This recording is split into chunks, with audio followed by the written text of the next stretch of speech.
The 2021 Hyundai Sonata N-Line. It's hardly any news by now that Hyundai has come a long way in a relatively short amount of time. What used to be a Korean budget car manufacturer years ago turned into an automotive force to be reckoned with. With the Sonata N-Line, Hyundai extends its performance lineup to its midsize sedan. No doubt, this brings back memories from the times when we had affordable sporty sedans like the Volvo S60-T5, Mazdaspeed 6, and Subaru Legacy GT. Although the crossover SUV fever is still going strong, it will be interesting to see if the new Sonata N-Line marks the return of affordable sports sedans.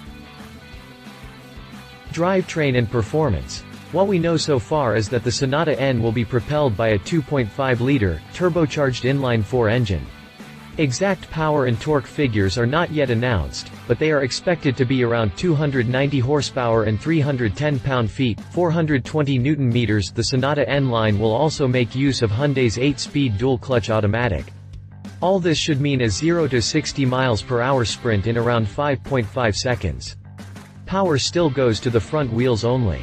Rumors suggest it will not have a limited slip differential, at least for now. It's worth noting that the N-Line trim is beneath the N-Performance versions, so it's possible to see an even more performance-oriented version of the Sonata in the near future. One that has a locking differential or even all-wheel drive. At this point, we can only speculate.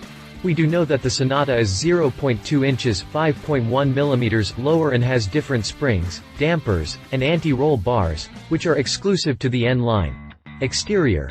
You do not need to look long at the Sonata N-Line to notice the more aggressive styling compared to the normal Sonata. With the N-Line, the Korean sedan has been touched on all the right places for the sporty, yet subtle look. The front grille has the same shape, but now more of it is open. The side vents are bigger and additional small vents are integrated into the lower part of the front bumper. The integrated front splitter is now body-colored and gives the impression that the front section sits lower to the ground. Moreover, the car has a drag coefficient of just 0.27, partially due to its flat underfloor.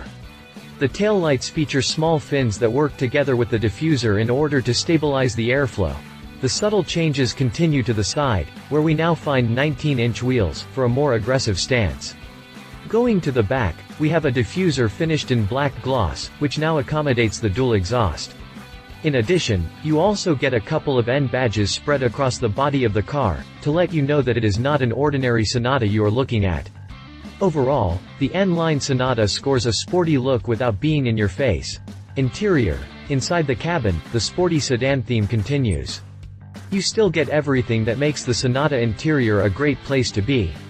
The N-Line gives you a darker interior theme with lots of red stitching and sportier seats. The steering wheel is also different for the sportier Sonata, but they have resisted the urge to go for a flat-bottom design. The elegant dashboard has few very well-organized buttons. The main features are the 12.3-inch digital instrument cluster and the 10.25-inch high-definition infotainment screen, which is very intuitive. Overall, the interior perfectly matches the exterior of the car, with subtle but tasteful changes. Price. There is much we still don't know about the Sonata N-Line. Hyundai is not giving us any prices either. But if we look at other sportier sedans, we might get a rough idea. Toyota Camry TRD is one of the closest analogs to the Sonata N-Line. The Japanese sedan can be had for $31,995.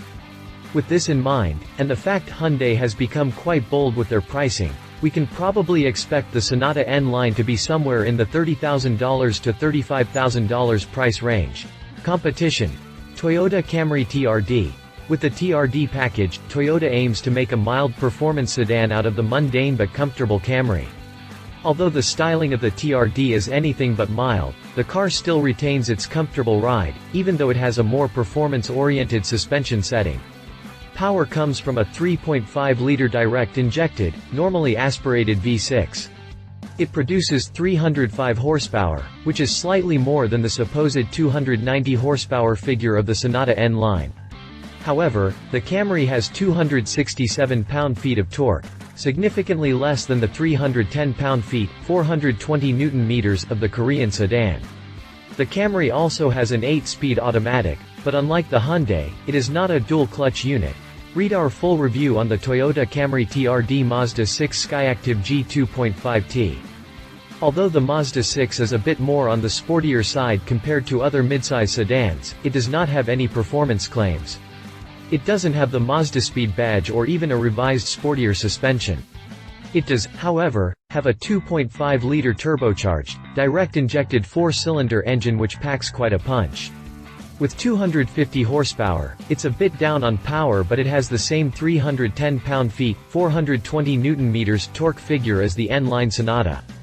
However, it has a traditional automatic with only 6 gears.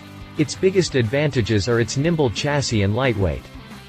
Read our full review on the Mazda 6 Skyactiv G2.5T. Conclusion. With the Sonata N-Line, Hyundai aims to be on the brunt of rediscovering the affordable sports saloon segment. Despite the crossover being the most popular type of car at the moment, sedans have always been the backbone of most automotive manufacturers. We might just be on the verge of another trend that would potentially steal a lot of customers from the crossover segment. Cars like the Hyundai Sonata N-Line are proof that there is an option for those who want more performance and more fun from a daily driver. The Sonata N-Line is a cleverly designed sports sedan, which retains everything that makes a great family sedan and adds the right amount of sportiness without going over the top. If you liked this video, please share your thoughts in the comments below and don't forget to hit the subscribe button.